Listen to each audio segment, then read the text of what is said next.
Hi loving students, I am Mukesh Kumar. Mukesh sir की class में आपका स्वागत है। देखिए, 12th क्लास के जो विद्यार्थी हैं उनका 12 तारीख में एग्ज़ाम है इंग्लिश का, और उसमें ट्रांसलेट करने के लिए वो आएगी हिंदी टू इंग्लिश, और वो होगी आपकी 5 मार्क्स की।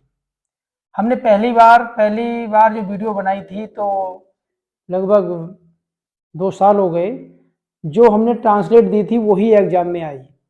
आज हम देखो फिर आपके लिए जो वीडियो लेकर आए हैं, ये भी वेरी वेरी इंपॉर्टेंट मतलब ट्रांसलेट है जो आपको आ सकती है, और हम इसको अच्छे मेथड से आपको बताएंगे कि बनाने का तरीका। देखिए, बच्चे बना तो लेते हैं लेकिन मेथड के अकॉर्डिंग नहीं बनाते। अगर मेथड के अकॉर्डिंग नहीं बनाएंगे तो हम सही प्रकार से नहीं बना पाएंगे, क्योंकि हमें पता होना चाहिए कि सबसे पहले हमें सब्जेक्ट लाना है, सबसे पहले क्या लगाएंगे क्या नहीं लगाना है, तो इसके बारे में भी हमें नॉलेज होनी चाहिए। अब बच्चों को नॉलेज नहीं होती है तो कहीं का शब्द कहीं लगा देते हैं, तो जिससे हमें मार्क्स नहीं मिल पाते हैं। तो हम अच्छे मेथड से आपको बताएंगे, अच्छे से समझना। तो चलिए स्टार्ट करते हैं। ये ट्रांसलेट हिंदी टू इंग्लिश, हमने हिंदी की स्टोरी लिखी है। हम आपको उसकी ट्रांसलेट करना सिखाएंगे, कैसे आपको ट्रांसलेट करनी है। 12th क्लास बोर्ड एग्जाम में 2025 जो आपको 12 तारीख में होने वाला है, उसके अकॉर्डिंग आपको अच्छे से समझना है। मुंशी प्रेमचंद को कौन नहीं जानता। देखो ये सेंटेंस है, मुंशी प्रेमचंद को कौन नहीं जानता। इसका मतलब जानता है, तो इसमें छिपा हुआ है, तो इसका मतलब प्रेजेंट इंडेफिनिट का है। तो प्रेजेंट इंडेफिनिट में सबसे पहले इंटेरोगेटिव सेंटेंस है, तो इंटेरोगेटिव सेंटेंस में या तो WH फैमिली लगाना है या फिर हेल्पिंग वर्ब। अगर WH फैमिली क्वेश्चन मार्क जो बाद में वाक्य के बीच में आता है तो सबसे पहले वो WH फैमिली की मीनिंग पहले लिखेंगे। अगर WH फैमिली मीनिंग नहीं है तो सबसे पहले हम हेल्पिंग वर्ब यूज करेंगे। तो देखिए इसमें क्या लिखा हुआ है, कौन, तो हम कौन की मीनिंग लिखेंगे पहले। ठीक, प्रेजेंट इंडेफिनिट में क्या हेल्पिंग वर्ब आती है, डू डज। तो हम अब इस सेंटेंस में याद रखना, हु के अकॉर्डिंग हमेशा डू नॉट कभी यूज मत करना, हमेशा डज नॉट यूज करते हैं, क्योंकि हु सिंगुलर वर्ब में WH फैमिली होती है, तो यहां पर लगाएंगे does not. Does not Munshi Premchand, तो मुंशी प्रेमचंद, अब इसमें जो मेन वर्ब क्या हमारा, जानना, तो जानने की मीनिंग क्या आएगी, नो। तो कौन नहीं जानता किसे, मुंशी प्रेमचंद को, तो ये हमारा ऑब्जेक्ट है, तो ये लिख देंगे मुंशी प्रेमचंद।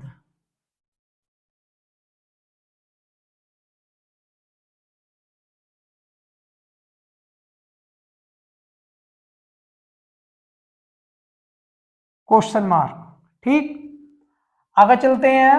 अधिकाधिक लोगों ने, यानी कि अधिक से अधिक लोगों ने उनकी कहानियों के और उनके उपन्यास को पढ़ा है। तो इसका मतलब किन्होंने पढ़ा है, देखिए सबसे पहले मेन क्या लिखेंगे इसमें, सब्जेक्ट। तो सब्जेक्ट क्या है इसमें, अधिक से अधिक लोग, तो अधिक से अधिक लोगों क्या लिखेंगे, मोर एंड मोर पीपल। तो पहले लिखेंगे हम मोर एंड मोर पीपल। अब उसके बाद में हेल्पिंग वर्ब देखो क्या आनी है, कौन सी, पढ़ा है, आ है, ई है, ए है, चुका है, चुकी है, चुके हैं, किसमें आता है, प्रेजेंट परफेक्ट में। तो प्रेजेंट परफेक्ट में क्या हेल्पिंग वर्ब आती है, हैज, हैव। तो हमें मतलब लोग बहुत सारे हैं तो किसका यूज करेंगे, हैव का। फिर मेन वर्ब क्या है इसमें, पढ़ा, पढ़ने की मीनिंग रीड। पढ़ा किसे है, उनकी कहानियों को और उनके उपन्यासों को, तो इसका मतलब उनकी लिखेंगे ऑफ, उनकी मीनिंग क्या आएगी, हिज। वैसे उनकी जो प्लूरल के लिए आती है, लेकिन इसमें क्यों लगाया गया, क्योंकि मुंशी प्रेमचंद एक है, जब एक व्यक्ति है तो एक व्यक्ति के लिए हिज का प्रयोग करेंगे उनकी की मीनिंग। तो हिज कहानी की लिखेंगे स्टोरीज एंड उपन्यास, उपन्यास की लिखेंगे नोवेल्स, फुल स्टॉप। ये सेंटेंस हुआ। नेक्स्ट आगे चलते हैं।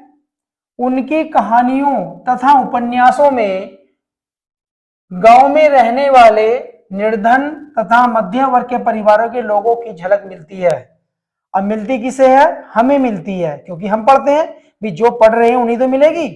इसका मतलब ये है कि पहले हम किसके यूज करेंगे। देखिए जब मैं आया यहाँ इस सेंटेंस में, उनकी कहानियां तथा उपन्यासों में, तो पहले इसे ले बना लो। जब बनाएंगे तो पहले क्या लिखेंगे? मैं की मीनिंग लिखेंगे इसमें इन, और उनकी की मीनिंग हिज। तो in his stories and novels, उसके बाद कोमा यूज करेंगे। अब लगाना है सब्जेक्ट। अब इसमें देखो सब्जेक्ट क्या हो सकता है। बहुत से क्या करते हैं, इन इससे सब्जेक्ट समझ लेंगे रहने वाले, निर्धन को समझ लेंगे, परिवार को समझ लेंगे, लेकिन ये क्या है? हमारे ऑब्जेक्ट नहीं है, क्योंकि जिसमें का, की, के ऐसे शब्द आए तो वो ऑब्जेक्ट मतलब सब्जेक्ट नहीं होता। अब इसमें झलक मिलती है, इसका मतलब हमें मिलती है, क्योंकि हम पढ़ रहे हैं तो हमें इसमें छिपा हुआ है। तो हमें की मीनिंग क्या लिखेंगे? वी। तो यहां पर वी का प्रयोग करेंगे। अब यहां मिलने की मीनिंग क्या लगाते हैं? बहुत से बच्चे मीट लगा देते हैं। तो मीट मीन्स होता है वैसे ही मिलना, जब हम कहीं मिलने जाते हैं तो मीट का यूज करते हैं, लेकिन हम इसे प्राप्त करते हैं, यानी कि हम इसमें झलक मिलती है, तो यहां पर गेट का प्रयोग करेंगे। तो वी गेट, क्या मिलती है? झलक। झलक के लिखेंगे द ग्लिम्स। ग्लिम्स कहते हैं झलक। आपने जो बच्चे हमारे हाई स्कूल के उन्होंने पढ़ी होगी भारत की झलक, द ग्लिम्स ऑफ इंडिया, जो लेसन है, इसी प्रकार ये ग्लिम्स हमारी झलक की आ गई। अब झलक जो मिली है किसे, मतलब इसमें जब झलक मिलती है, हमने यहां तक लिख लिया, उसके बाद में किसकी मिली है? लोगों की। किसके? कौन से लोगों की? निर्धन लोग, मध्य परिवार के लोग। तो जब हम निर्धन के लिखेंगे तो इसमें लोगों को लिखने की आवश्यकता नहीं है, तो इसका मतलब क्या लिखें? ग्लिम्स द पुअर, गरीबों की मिली है। मध्य वर्ग, तो तथा की मीनिंग क्या लिखेंगे इसमें? एंड। मध्य वर्ग की लिखेंगे middle, middle class, middle class families. ठीक। गांव में रहने वाले, तो गांव में रहने वाले, तो गांव में रहने वाले को लिखेंगे, रहने वाले को लिखेंगे इन लिविंग, लिविंग ऐसे काम करो, यहां से इन हटा दो, तो फैमिलीज लिविंग इन विलेजेस, जो गांव में रह रहे हैं तो विलेज का प्रयोग करेंगे, विलेजेस। ठीक है। अब नेक्स्ट सेंटेंस देखो, उन्होंने गांव, रीति रिवाज, सामाजिक बुराइयों, जमींदारों के अत्याचार तथा अंधविश्वासों के विषय में खुलकर लिखा है। अब लिखा किसने है?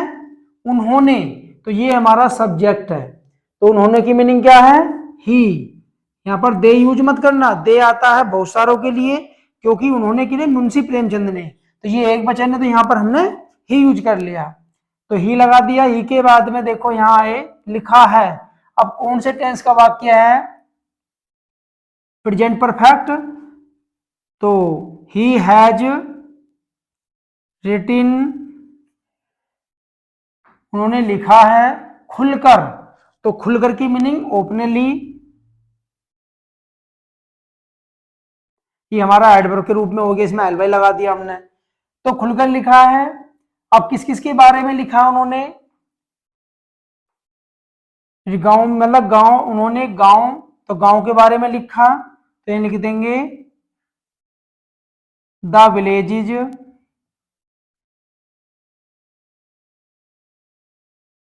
कस्टम्स। कस्टम्स कहते हैं रीति रिवाज। उसके बाद सामाजिक बुराइयों को क्या लिखेंगे? सोशल,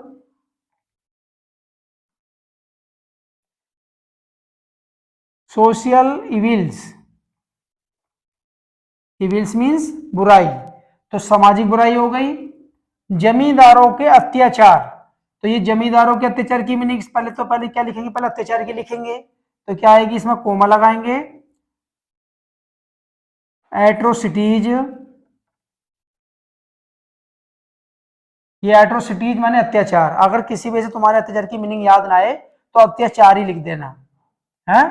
क्यों? क्योंकि अगर मीनिंग, अगर एक दो मीनिंग हमारे हम ऐसे लिख भी देते हैं, अगर हमारा तरीका सही होता है तो नंबर नहीं कटते। कभी आप सोचोगे साहब हमारी तो मीनिंग याद नहीं थी तो अत्याचार लिख दो, है, लेकिन इसकी मीनिंग क्या आती है? एट्रोसिटीज। ठीक, एट्रोसिटीज ऑफ लैंडलॉर्ड।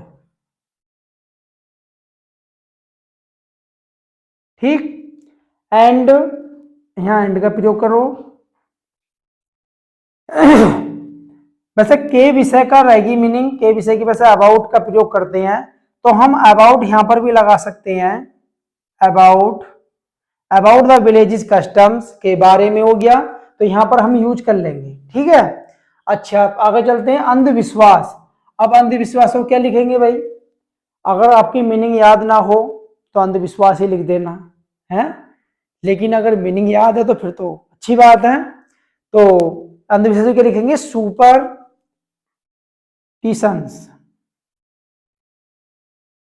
सुपरस्टिशन थोड़ी मीनिंग हार्ड है, ठीक है। सुपरस्टिशंस अगर मीनिंग याद हो तो अंधविश्वास लिख दें, लेकिन मीनिंग दो तीन मीनिंग आप लिख सकते हैं स्टोरी में, है ना, लेकिन तरीका गलत मत करना। तो मैं मानता हूं आपके 5 में 5 मार्क्स मिलेंगे। फुल स्टॉप लगा दो। अब उन्होंने सिद्ध किया कि साहित्य समाज का दर्पण होता है। क्या दर्पण होता है? साहित्य होता है। तो पहले हम यहां तक करेंगे, उन्होंने सिद्ध किया है, तो उन्होंने की मीनिंग क्या लिखेंगे भाई? ही। दे यूज मत करना, बच्चे दे यूज कर लेते हैं और जब नोटबुक चेक होती है तो बोले इसे ये नहीं पता कि ये लिख किसके बारे में रहा है, तो फिर वो स्टोरी कट जाती है। तो आपको पता होना चाहिए कि वो सिंगुलर है या प्लूरल है। तो यहां पर ही यूज किया। ही सिद्ध करने की प्रूव्ड, प्रूव्ड माने सिद्ध किया। अब उसने क्या सिद्ध किया? उसने सिद्ध किया कि, तो की मीनिंग क्या लिखेंगे? दैट। उसने या उन्होंने सिद्ध किया कि साहित्य समाज का दर्पण होता है। तो समाज का दर्पण कौन होता है? साहित्य। तो इसका मतलब ये क्या है हमारा? सब्जेक्ट। तो सब्जेक्ट पहले इसे लिखेंगे द लिटरेचर, द लिटरेचर। अब होता है, याद रखो जब मीनिंग में सेंटेंस में होता है शब्द आता है तो होते हैं के लिए इज आर एम का प्रयोग करते हैं। तो यहां पर किसका यूज करेंगे? इज का। तो इज का जो अर्थ निकलेगा वो होता है से निकलेगा। होता है, क्या होता है भाई? समाज का दर्पण। तो जब समाज का दर्पण होता है तो हम इसे बैक साइड लेकर चलना शुरू करेंगे। तो पहले किसकी लिखेंगे? अब दर्पण की। तो दर्पण की आएगी the mirror, the mirror of समाज की सोसाइटी। तो इसी प्रकार ये हमारी स्टोरी हो गई। बस तरीके से हम अगर स्टोरी बनाते हैं तो हमारा नंबर काटने वाला कोई नहीं है। तरीके से बनाइए, थोड़ी मीनिंग भी याद करिए। मीनिंग एक दो मीनिंग तो चल जाती है, लेकिन ज्यादा मीनिंग मत करना कि पता चले कि पूरा मैसेज ही उतार आए। जैसे कहते हैं ना, जब आप मोबाइल में किसी को मैसेज भेजते हैं ना कि अब लिख दिया कि मुंशी प्रेमचंद को कौन नहीं जानता है, तो ऐसे लिख देते हैं। तो ऐसा यूज मत करना। क्यों? क्योंकि वो हम केवल मैसेज लिख रहे हैं, हम यह कर रहे हैं ट्रांसलेट। तो इसलिए ट्रांसलेट का यूज करना है, जैसे मैंने आपको बताया। अच्छे से समझ में आ गया होगा आपके? ठीक है, इसी मेथड के अकॉर्डिंग आपको स्टोरी और भी बनानी है, पर मैं मानता हूं ये भी इंपॉर्टेंट स्टोरी है, आपके समझ में आई होगी। तो चलिए नेक्स्ट वीडियो में आपको फिर मिलेंगे, तब तक के लिए बाय।